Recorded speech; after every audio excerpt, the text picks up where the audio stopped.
Good afternoon, everyone, and thank you for joining us for our daily press briefing and an informational briefing for the public about Erie County's response to COVID-19 and the coronavirus. You'll hear from myself today, as well as Dr. Gail Burstein from the Erie County Department of Health, as we give you an update on issues. I want to thank Jennifer and Catherine from Deaf Access Services, who will be assisting us with regards to the American Sign Language today. It's very important that we get information out to all in the public. As a reminder, as you've seen in the past, we're presenting a PowerPoint presentation, but the presentation is only as good as the information at the moment it was put into it. It may have changed, and we want to remind everybody it may have changed. So with that, I'm going to turn it over to the good doctor to talk about the latest numbers when it comes to cases in Erie County, and we have some new information that we did not have before. Doctor. Sure. So good afternoon.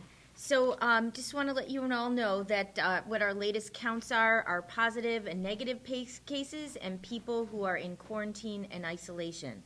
So as of today at around noon, we have identified 36 laboratory confirmed cases in Erie, from the Erie County, all from in Erie County. There are 220 negative results. There are 256 tests that were completed by our lab for Erie County residents, and there are 299 pending results for Erie County residents in our public health lab. Next. So there are now 36 people in isolation. There are 106 individuals who completed quarantine, and there now are 252 contacts in quarantine. And that number is going to change all the time. Today, I know that our EPI team is contacting the new cases and finding out who their contacts are, so that number is going to increase today. I believe the doctor misspoke. I think she said 106 individuals in quarantine. It's 163 have completed quarantine. So we don't want to make any discrepancies. The number on the screen is accurate. 163 individuals have completed quarantine. Thanks. Just an update from yesterday's possible public exposure locations. So the flight listed from March 9th was actually Frontier Airlines, flight F9N2500. Again, that was Frontier Airlines, flight F9N2500. So if you were in any of the that airplane or any of the locations we have listed, please monitor yourself. And for a full list of all the potential COVID-19 public exposures, those are on our website, and so you do not need to call our hotline. You do not need to call. If you have questions about your health, please call your healthcare provider, but we want you to monitor yourself, checking fever and cough or shortness of breath. Next. So the people that we really want to make sure that are monitored are people who are very vulnerable to becoming ill with the disease. So those are people that are our family and especially our close contacts, our elderly, people with chronic conditions, and then I think everybody should assume that they may have been somewhere if they've been out in the past week where COVID-19 is there has been a positive case of COVID-19 because we know it is so prevalent in our community right now. And so that's why we want people to stay at home when possible. If you are an essential person and you do go to work, we hope that you go right from home to work and then back. And then we want you to also monitor your symptoms. Monitor your temperature twice daily, a fever of 100.4. Thanks. And we also wanted to monitor for any type of cough and shortness of breath. So if you develop any of these symptoms or somebody in your household develops these symptoms, we want to make sure that that person is isolated from the rest of the people in the home because you all could get exposed. And then also you want to call your healthcare provider. Again, Don't go directly to an urgent care center or your healthcare provider or to the emergency department. Please call ahead, and if you have any questions or concerns about your health, you can ask them if you need to be seen.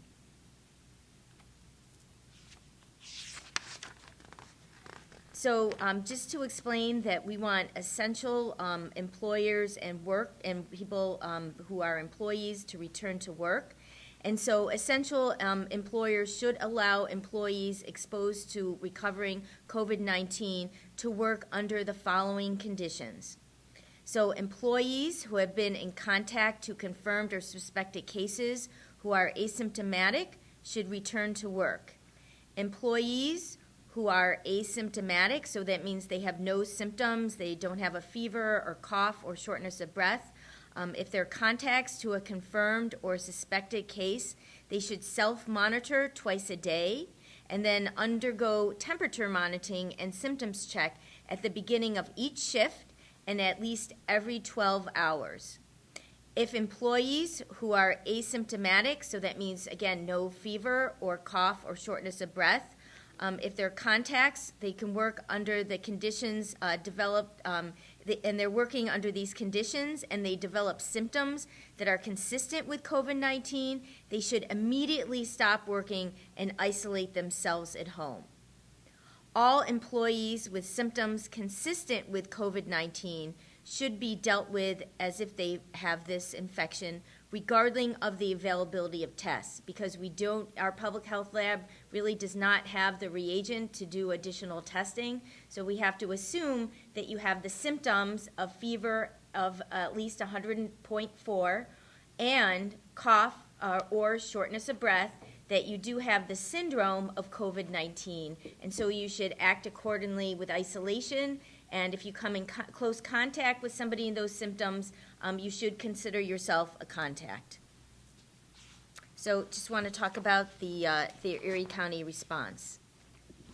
Thank you, Doctor. You may have noted earlier we announced that there were 31 new cases, and two of those cases, one was from the town of Tonawanda, the other was from the village of Angola and the town of Evans. We also added another 5 cases. We don't have the town data just yet. These were confirmations that we received from Quest Labs of positive tests that were performed at Quest Labs.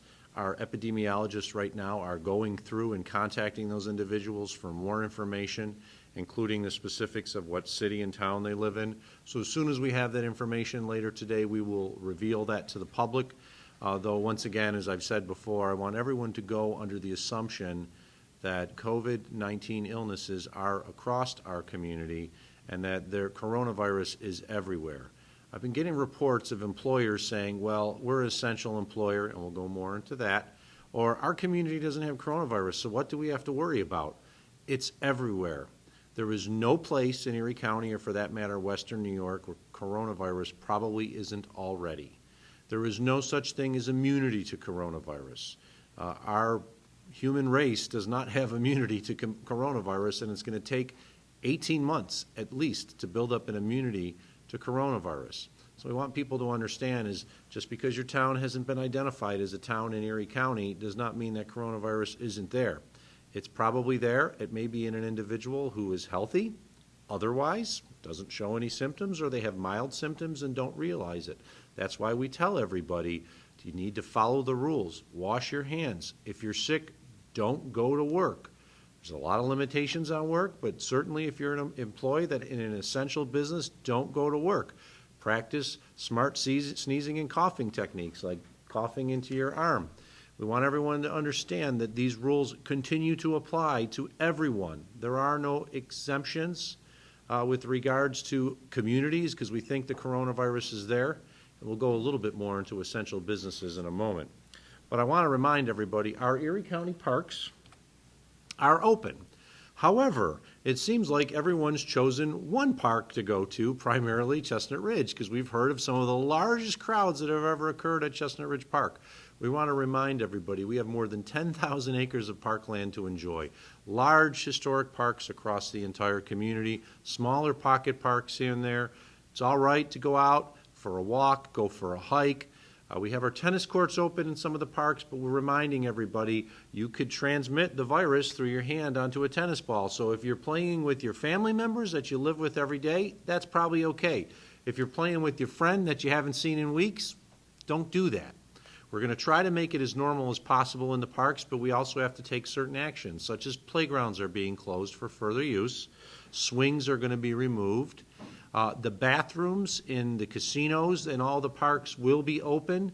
They are cleaned once daily, but if you are going to them, we recommend you bring your own sanitizer and wipes to clean down the toilet facilities and the handles, especially if you have children. So we're going to keep the parks open. We're going to keep the bathrooms in the parks open, but we want people to realize that we can't get out there and clean them every 5 minutes, so it's best if you're going to use one of those facilities, you clean it yourself before you use it. And just to remind you to always use the smart techniques we told you before of constantly washing your hands, using hand sanitizer and the like. Now, guidance for business, and we know this is a big one. You have heard the governor has basically shut down all non-essential business effective 8 p.m. on Sunday. There's a 75% reduction level that had to go into effect this weekend. It's now 100% as of Sunday. There's a lot of questions as to what's essential. This has been determined by New York State, not Erie County. This is the straight rule for all of New York State. So it doesn't matter if you're in Chautauqua, Niagara, Orleans, Monroe, Livingston, Steuben, wherever. It's the same rule across New York State. So what we're asking is for people, if you have questions, to call Empire State Development at 846-8200, and the full exemption list, which includes, of course, hospitals and healthcare organizations, transit entities, but there's some other ones that were listed there as well, and I'll give you an example of it. Auto repair shops are allowed to continue in business. Auto dealerships and auto sales are not. So if you own a dealership, your auto repair can continue. Your dealership and everyone else associated with it must go home. And for full identification of every entity, go to www.esd.ny.gov, and at the top of that page, you will find a link to check out and identify all businesses that are considered essential. As my chief of staff likes to say to a lot of people, you're not special. And just because you think you're important, if you're not on the list, you have to close your location. Your employees can work from home. So if you have a business that allows employees that work from home, they can work from home. But you cannot operate at your place of business if you're not listed as an essential business on the Empire State Development site. If you have more questions, we don't have exactly all the answers. Please do not call our COVID hotline. That is for individuals on medical issues. It is not for questions with regards to essential business. Please call Empire State Development at 716-846-8200. In addition, we're letting people know on our child care task force that in addition to healthcare workers and first responders, the list now includes supermarket workers, commercial truck drivers, human service personnel, and social service agencies in Erie County, and some of our partners that are required to still be open. If you have any questions and you need child care and you are an essential worker under the essential business exemptions that exist, you should contact the Child Resource Network at 716-877-6666 or the email address that's on the screen. And we want to remind everyone else, if you are home with your children, please do not send them to child care. We need the child care spots for essential workers.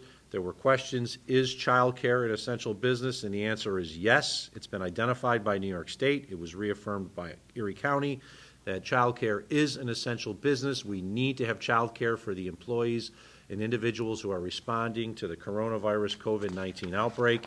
If we do not have child care, we're not going to be able to provide the response that is appropriate for our community. There are lots of resources, including our call center.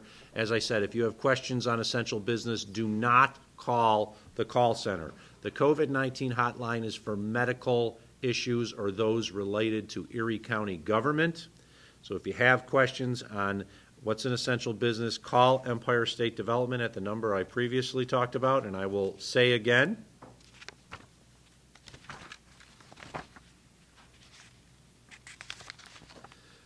If you have questions on what is an essential business, you are to call 716-846-8200, or you can just go to the website www.esd.ny.gov.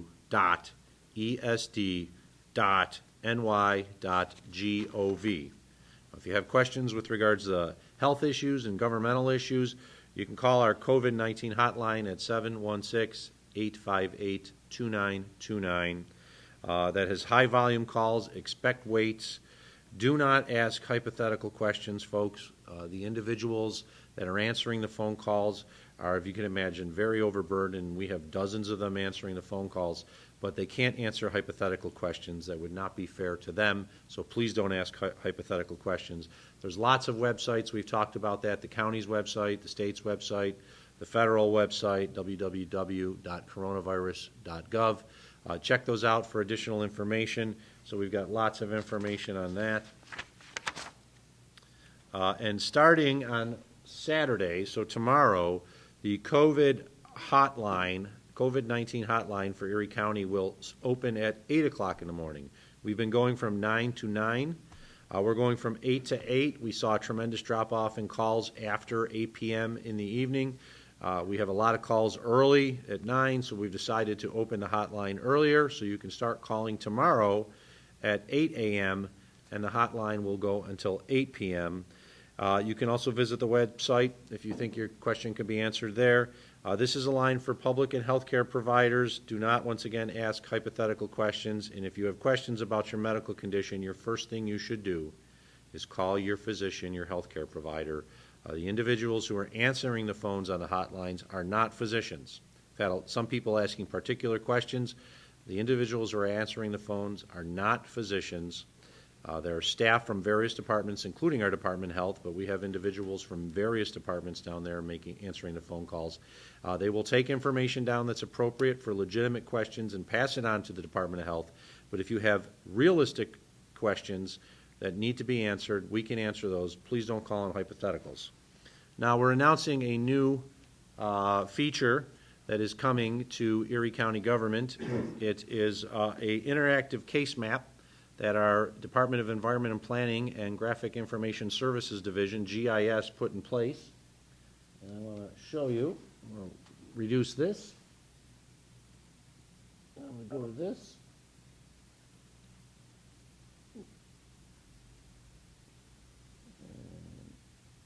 This was as of 11 o'clock today. We are going to update this on a daily basis. This is going to be available for the public. We'll be releasing the hyperlink very soon so that the public can watch it, but it will be updated not every moment. As you see, it still identifies there are 29 cases in Erie County because that's what we've pretty much had officially in our Department of Health as of 11 o'clock today. This feature looks very similar to the case map that you've seen from Johns Hopkins, which is worldwide. This is limited to Erie County, though. So if I click on Amherst, it'll show me the number of individuals in the town of Amherst as well as the village of Williamsville. All villages are being combined in the major town that have confirmed cases, those who've recovered, those who've died, and active cases. So this is very similar to the heat map that you see from Johns Hopkins for the world, and we've created one for Erie County using the same technology because we have access to the same technology. I think we're the only community in Western New York that has access to the same technology. It's part of your tax dollars at work. It doesn't come free, but it allows us to do a lot of work on behalf of the community in various areas, and here's an example of it. So get out of Amherst, click on Hamburg. There's Hamburg and Blaisdell combined, 3 cases. So we will be releasing this because it will be available for public viewing soon. You can see a really complicated link up there, but we have a shorter link that we'll be announcing later today so the public can check out the Erie County heat map. I'm hoping that we never have to change the one category, which is deaths. But we know that there are people who are hospitalized. Dr. Burstein, would you like to talk about that right now? Yes, there are currently 6 individuals with COVID-19 who are hospitalized. And that could be at any one of a number of hospitals across Erie County. Yesterday, it was announced, as you may have heard, by Catholic Health with the full support of Erie County that they will be converting St. Joseph's Hospital into a COVID-19 only hospital. We think that's very important, though we are expecting that we will need more hospital beds than just what's available at St. Joseph's. With that, we will open it up to questions. Fix this here. So, are we open? Have we unmuted? I'm unmuting at the moment. You could probably start. All right, well, let's start with Channel 7, WKBW, Madison Carter. Do you have are you there, Madison? Can you hear us? I'm sorry. I muted myself. Can you give us any more information about those 6 people in the hospital? Any updates on their condition? The question was, can you give us any more information on the 6 people in the hospital? Again, we can't discuss individual cases. I can just tell you that there are 6 individuals that are hospitalized, and various hospitals throughout Erie County. Excuse me. While we've unmuted everyone, can you please, on your end, mute your phones until you talk, because we're picking up a lot of background noise? So there are 6 Erie County residents who, with COVID-19 positive tests, that are hospitalized at various hospitals in Erie County. Again, I can't discuss individual cases. I can just confirm that there are 6 individuals who are hospitalized. Thank you. And I would note, as you know, we've gone to a different type of system with regards to the press. We have a pool camera. We're doing it through teleconference. As you may have heard earlier today, one of Governor Cuomo's press individuals is now suspected of COVID-19. The entire governor's press team is now in quarantine until they get a different information, and it's my understanding some members of the press may have to be as well. So there's a reason why we took this proactive measure for just exactly what's happening with Governor Cuomo in Albany. So with that, I'll turn it over to Channel 4, WIVB-TV, Erica Brecker for a question. Good afternoon. I am asking a question on behalf of our viewers who are sending us their questions. They want to know if you can answer any questions about people who might lose health insurance as a result of them being laid off from their jobs, at least temporarily, if not permanently. Well, I think the same rules are in effect associated with the loss of a job and loss of health insurance with regards to COBRA. Erie County's Department of Social Services will be available for individuals who have to file for temporary assistance, including SNAP, Supplemental Nutrition Assistance Program, as well as Medicaid, because you would theoretically at that point qualify potentially for Medicaid under the Affordable Care Act. So I can't say one way or another whether or not someone would lose their health insurance. We do not have the power to effectuate that at this point because if they're no longer employed, there are restrictions and guidelines in place from the federal law as to whether or not an individual could get health insurance upon no longer being employed. But I want people to understand if you did lose your job, you can qualify then for unemployment insurance from New York State, and there are additional benefits that you may qualify for through New York State and Erie County, such as Medicaid for your health care needs, as well as temporary assistance for needy families, which is for those who have no job whatsoever but might need assistance through dollars that are provided, the Supplemental Nutrition Assistance Program, and other programs that we have. Steve Brown from WGRZ TV, Channel 2. Thank you. Good afternoon. You mentioned Quest test results, and I spoke with a representative of the company this afternoon. They apparently have an ability to continue to test so long as local samples can be collected. I guess they're talking about the swab kits and what have you, and I appreciate those are in short supply. Is this a potential solution to the testing logjam that you've been facing because supplies of these materials have been so short? Also, could you please explain if your testing methods used at the Erie County Health Lab are different than other labs like Quest? Are they using a different test?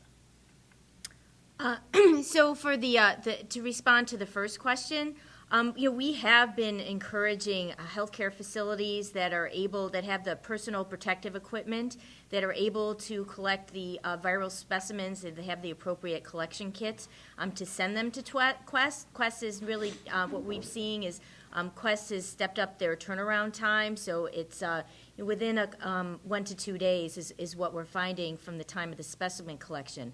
The problem is that most community providers, first, don't have the adequate personal protective equipment to make themselves feel comfortable and actually be safe to be able to collect the specimens on their patients. And then also, I know that the urgent care centers and the emergency departments are running short on personal protective equipment, so they also may hesitate and not be able to test individuals from the community just because of the limitations of personal protective equipment and viral swabs. We're thrilled that the Quest and LabCorp and commercial laboratories are able to conduct the tests. The problem is now being able to collect the specimens because of the shortage of personal protective equipment and the appropriate swabs and with the viral media. And then just in terms of what tests the commercial laboratories are running, I know we in our Erie County Public Health Lab, we're running the CDC's real-time reverse transcriptase PCR test, or polymerase chain reaction test. It's a DNA test. And I'm not really quite sure what Quest and LabCorp or other commercial labs are running. You would have to ask them. We are running in our Erie County Public Health Lab the CDC polymerase chain reaction test. So it's a DNA amplification test. Thank you. Next question, you'll be able to ask another, Steve. Next question goes to Spectrum News. Brandon. Hi, this question is for Dr. Burstein. Just wanted to know, we've been out and about in the community and seeing people with N95 masks on, and just wanted to know who should be wearing those masks, and are you concerned that there's going to be a shortage of those masks? Well, so the N95 masks are to protect people from close contact, and where we're seeing this mostly used is in healthcare facilities where healthcare providers have to care for someone who they know has COVID-19 or they suspect who has COVID-19 or any other type of illness that can be transmitted through aerosol, through the air, or through droplets. People who are out and about wearing N95 masks, may not be necessary. First of all, just because you wear an N95 mask doesn't mean you are protected. There needs to be a very tight seal, and you need to go through a medical process to get fitted. And through the fitting process, we have to demonstrate that there is no leakage of air. That's why there's a respirator on the N95 mask, so you can get all your air and exhale all your air, through this respirator in the N95 mask. So just because somebody has an N95 mask and they're wearing it doesn't mean that they're fully protective if they haven't gone through the official medical fitting process. So that's, again, people may have a false sense of security. That's why I know another reason why N95 masks and the use of N95 masks may be in short supply, because even if a healthcare facility or a healthcare provider does have a mask, if they haven't gone through the official fitting process, it may not be protective. Thank you. Buffalo News, Maki Becker. Hi, thanks very much. If we could go back to testing, could you talk about what the state is now for Erie County in terms of trying to get its own tests? And I also just wanted to be clear about what Quest, does Quest have more of both those, the swabs and the testing agent, or I'm just a little confused on those matters, but if you could kind of give us an overall of what's up with testing. Sure. Well, just in terms of the commercial laboratories, I mean, they've sent out notifications to our healthcare providers that they are not going to be able to collect the specimens from patients that are sent in for COVID-19 or any type of viral swab tests of the nose or the throat. So that's really on the onus of the healthcare provider to collect those specimens. So it's really not relevant whether Quest or commercial laboratories do have the swabs, because they're not going to put their laboratory staff at risk by collecting those specimens, and they also don't have the protective personal protective equipment to be able to collect those specimens safely. Just in terms of our Erie County Public Health Lab, we have somewhere around I think like about 225 viral collection kits to be able to collect specimens if we need them. The problem is that with our testing reagent, we only have after the specimens that were collected today, we only have about enough reagent to conduct approximately 15 new tests. We are 1-5? Yes. 1-5. Yes.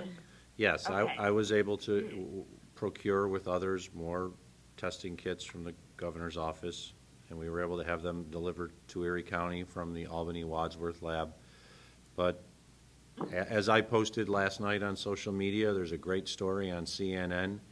Actually, it's not a great story, it's a sad story about how public health labs all across the country are dealing with the same thing.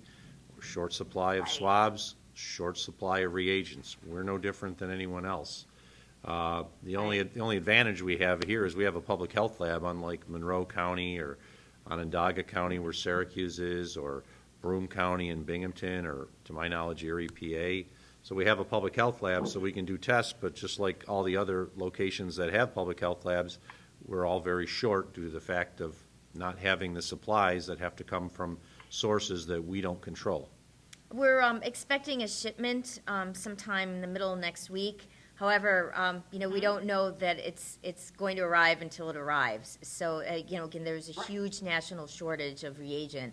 And so we're hoping we can obtain more. And again, so those 15 specimens are that we would be able to test are very precious, and so we're really reserving them for very critical testing of, say, healthcare providers that may have had contact with many ill patients. So it's really not going to be able to be used by the general public or by many community healthcare providers. We just have to assume that if they have the criteria, they have the symptoms that are consistent with COVID-19 of temperature of at least 100.4 and fever and cough or shortness of breath, so the two, then we believe that you have to assume that you have COVID-19 and then appropriately isolate yourself. Stay at home, and then while you're at home, stay away from others in your household. Next question to WBEN, Mike Baggerman. Hi, Mark. Just trying to get an understanding of what resources Erie County has to help people who were recently laid off find new work. Can they find new work? If there is an employer, and we know there's some employers that are actually hiring that are considered essential, that information is being directed, I believe, through various outlets such as the Buffalo Niagara Partnership. They're trying to share information, as well as Workforce Buffalo, the Workforce Investment Board. The board is basically working at home, but they will be updating their website. The New York State Department of Labor is also a very good resource. There are employers that are hiring due to the fact that they need to bring individuals in to address this, whether they're the public sector or the private sector. But I would defer to those organizations. Erie County itself can provide assistance through our Department of Social Services, as the programs I talked about earlier, but when it comes to hiring, we're generally not involved.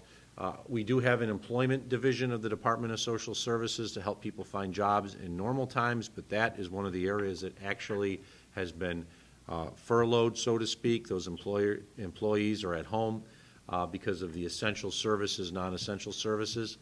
So for the time being, we would recommend you rely on our private sector partners. Is anybody on from WBFO? Came on afterwards? Hearing none, let's go to Yasmin Young of WBLK Radio. Yasmin, are you still on? She's gone. Ethan Powers of B News. Hey, Mark. Mark. Thanks so much for taking our call. Question today is for Dr. Burstein. Doctor, you touched upon this already a little bit in regard to what the county is doing to track local transmission. I was wondering if you could just elaborate a little bit. You know, we know now that the county lacks the materials and the capability to test. Can you just explain a bit more as to how the county is getting an accurate overall picture of new cases without being able to conduct new tests? That is a challenge. So we will have a limited ability of identifying new cases through our Erie County Public Health Lab. You know, again, we know that the hospitals are doing a limited amount of testing of many, some from people in the community. Some are limiting just to their own healthcare worker staff. So yeah, it will be a challenge to really follow. You know, we're hoping that New York State could develop a surveillance system similar to what they do for influenza. But again, it'll be difficult right now where there's limited testing to be able to follow by accurate numbers. However, we're hopeful that we will receive more reagent next week and be able to do some additional testing. But again, we have to assume that there is a lot of COVID-19 in the community, and I think just people have to act accordingly. And again, if somebody does have the symptoms of COVID-19, even if they're when they're staying isolated, they really have to stay isolated in their home, in their own room. So don't expose other people in your family. So just stay in a room. Just hopefully try to use one bathroom and let the other people. If you have two bathrooms, you let the other people use the other toilet. If you all have to share one toilet, make sure you get appropriate disinfectant and wipe down the toilet area. Wipe down the sink area. Whatever you use and touch. Wipe it down with good disinfectant, and there's a list on the EPA's website of what disinfectant that they recommend. But you really have to wipe it down, just because you're at home, if there are other people in the home, doesn't mean that you wouldn't transmit infection to them.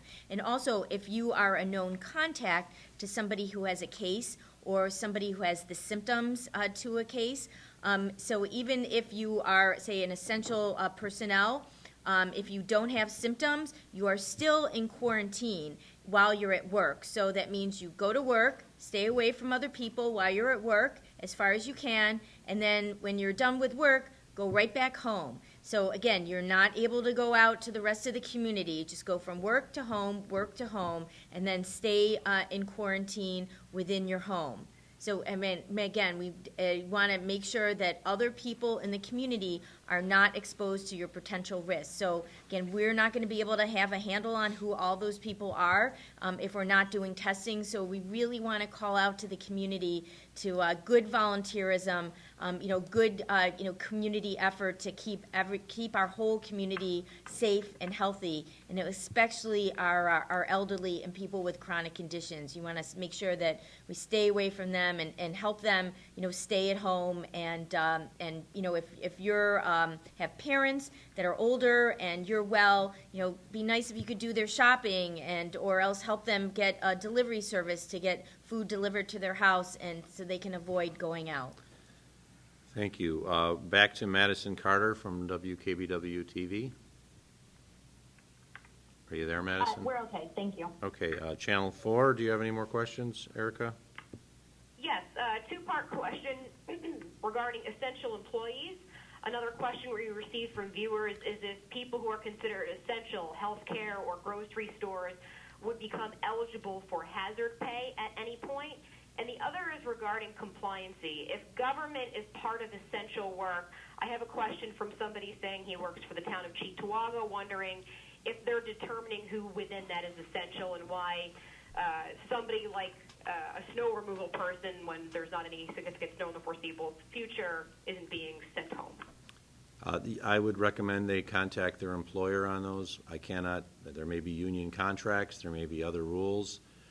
No changes have been made with regards to contracts as well as employment other than where your status is, which is 100%. You need to contact your employer to talk about that. As my understanding is, there's no such thing that's been authorized at a governmental level of hazard pay. You may have a contract, though, that provides that. Next question to Channel 2, Steve Brown. Still there, Steve? Yeah, I am.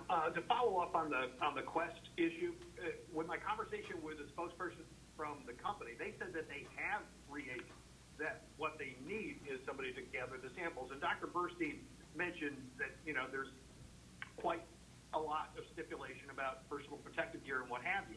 But is this an avenue for you to be able to get those 225 test kits in use and in process by partnering with Quest to get those tests done? The tests aren't done in the Quest, in our area. I think they're done in California lab and other parts of the United States. And also, right now we have we're using our Erie County Public Health Lab. The question is, who's gonna? I mean, we don't have that type of relationship with the commercial laboratories, and it's again, we can't take that responsibility. We're working with the guidelines that we have from the CDC and the New York State Department of Health. There was a question as to whether or not we're paying for these test kits and the reagent. So far, this has all been supplied by New York State. There's no cost. If we could get more, we'd purchase more, but right now, no one's really able to get it. My understanding is Quest is, as a large international lab like LabCorp, they're actually making the supplies to do the tests, the reagents. They don't make swabs, so that's probably why they're dealing with the same problem as we are. But we don't make the reagents. We're not a large lab. We do the testing capability, but we don't produce the reagents and the items like that are used at the lab. We have to acquire from third-party resources. Spectrum News, Brandon. Is it simply a regular? Spectrum News, Brandon. Any more questions? No, that is it. Thank you. Maki, do you have any more questions from the news? Yes. So I'm clear that the tests that you have that you're waiting that are pending, you can't send those to Quest? The tests that we have that are pending in our laboratory, we are able to do. Right. So the amount of reagent that I said we have left over is after we complete all the tests that are pending. That's how much reagent that we will have left. So, again, we have a backlog. It's going to take us several days to get through and complete the tests that we do have on pending. And the specimens that are collected, they're only, viable in the refrigerator for up to 72 hours. So, again, our public health lab is working as fast as they can to get these tests processed, but it would be difficult now if we collected additional specimens. We'd have to, think of another kind of a storage situation. We could freeze them, which we could, but again, the backlog would be pretty great. We're again hoping. So that's why you're not, and you're not collecting any new samples at this point. You're waiting. Right, we're waiting. The test kits. Right, we're waiting for more reagents so we can do them these tests in a timely fashion. And again, if there are people who are really critical to get test results, so they're a healthcare provider and they could have exposed a lot of people who are elderly and have chronic medical conditions, we would reserve the tests for those critical individuals until we obtain more reagent. I just would remind media that you got to look at the big picture too. There are a lot of folks who think, if there's only 36 cases that are announced, there's only 36 people in Erie County that have it, and we know that's not the case.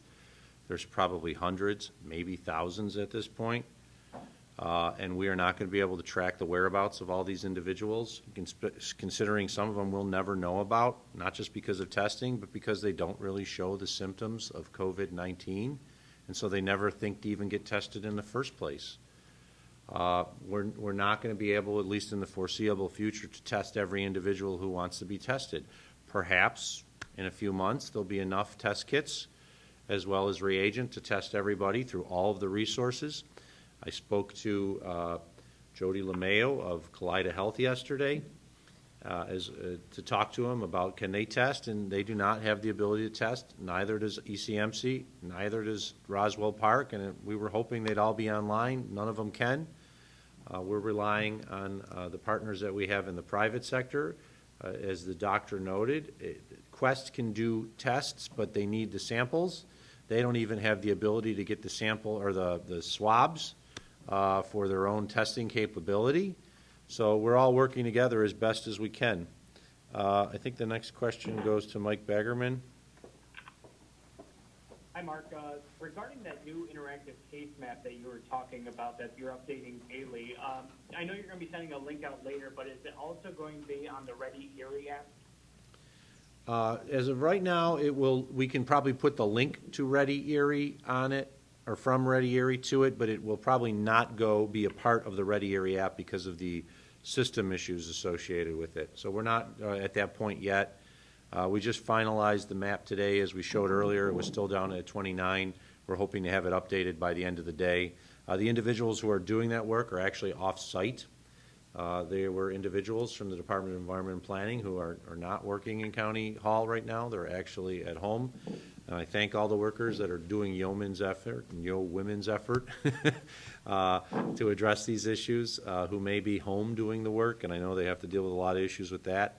But we're hopeful we'll be able to get it tied into Ready Erie. Right now, we want to announce that it is available and will be online for public's use very soon, just to show you the work that we're doing behind the scenes to try to help everyone. When I showed our chief epidemiologist, Mary Wallawonder, this just a few hours ago, her response was awesome. Really, this is great because it makes it so much easier for them to just click on and see exactly where there may be a hot spot in the community. So this will be updated at least once daily, hopefully more, and we'll be releasing that link to the public soon. And remember, those are not the absolute numbers of people who are infected with COVID-19. That's just the tip of the iceberg of among people who we were able to test, or Quest or CDC was able to test, and we identified they are on the map. But most people in Erie County walking around with COVID-19, or I hope actually they're at home being isolated, they will not be on that map. So again, this is just our ability to follow trends. These are not absolute numbers. Ethan Powers, B News. We're all set. Thanks, Mark. Thanks, Dr. Burstein. Does anybody else have any more questions? I have to get in a conference call very soon with the governor's office. Can I ask one more to Dr. Burstein? Is this Erica? Go ahead. Yes. This is regarding mental health, and I know you guys had Jessica Pirro on yesterday. I'm curious if Erie County is doing anything to provide services for or monitor the mental health of the frontline workers, the people who are the first response to COVID-19, who may be dealing with anxiety, who may be overworked. Are we keeping an eye on them? Well, I can tell you of the people that on our floor that are working on this. I'm making my rounds during the day, just checking if how people are doing, and they're doing okay. We are really encouraging people who have a counselor and they feel stressed. I mean, there are many people in our that work in Erie County, just like in the community, that have a generalized anxiety disorder, and this this stress could really trigger it. So we're trying hard to help people and work through this. If if we have workers that feel really stressed, and they are allowed to work at home, they can work at home. So thank you for pointing that out. We're really trying to pay attention to our workers' mental health. And if anybody does have any questions, they're feeling seriously depressed, they want to talk to someone, don't take the worst action you possibly could. Call the hotline at 834-3131. Someone will be there to talk to you and talk you through the stress you're dealing with. And there's always hope. Yes. Steve, do you have any other questions? If not... I just want to make sure I understand. Based on the last bit of reagent that we have, that this is being reserved for critical care issues and or healthcare workers that may have been exposed to resolve those questions and issues, yes? Yes, for now. And again, we're hoping that we will receive additional reagent sometime next week. But again, with our experience with running out of reagent very quickly, we're going to have to, rethink who we are going to test, and we'll probably, have to limit testing to people who are high risk of exposure to other individuals who could become very ill or vulnerable to severe disease with COVID-19. But again, we have the answer. We know that we have community spread. We know what the symptoms are of COVID-19, and we know that people who have symptoms can be contagious. So again, it's the same message. Just like we know that many people who have influenza never go to their healthcare provider and get a test. And, we rely on them to stay at home and stay away from other people. This is the same concept. Stay at home, stay isolated from other people, including other people in your household.